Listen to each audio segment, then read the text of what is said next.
In Raichur, B.A. Karim Saab, a member of the Muslim community, has been arranging meals for the devotees of Ayyappa Swami at his residence in Kavithal town. For the past 3 years, Karim Saab has been spreading the message of unity by offering food to the devotees who come from Kavithal and surrounding villages.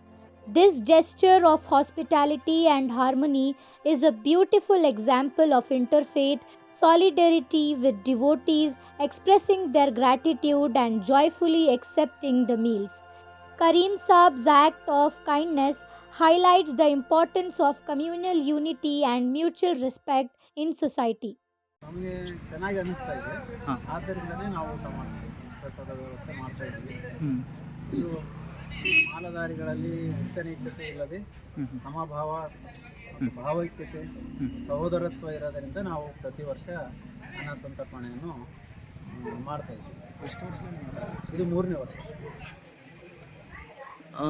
ಇಲ್ಲ, ಇದು ನಮಗೆ ನಾವು ಸ್ವಧರ್ಮ ಪಾಲನೆ ಜೊತೆಗೆ ಅನ್ಯ ಧರ್ಮದ ಜೊತೆಗೆ ನಾವು ಸಹಬಾಳ್ವೆ ಸಹೋದರತ್ವ ಮತ್ತು ಭಾವೈಕ್ಯತೆ ಬಹಳ ಮುಖ್ಯವಾಗಿದೆ ನಮ್ಮ ದೇಶಕ್ಕೆ.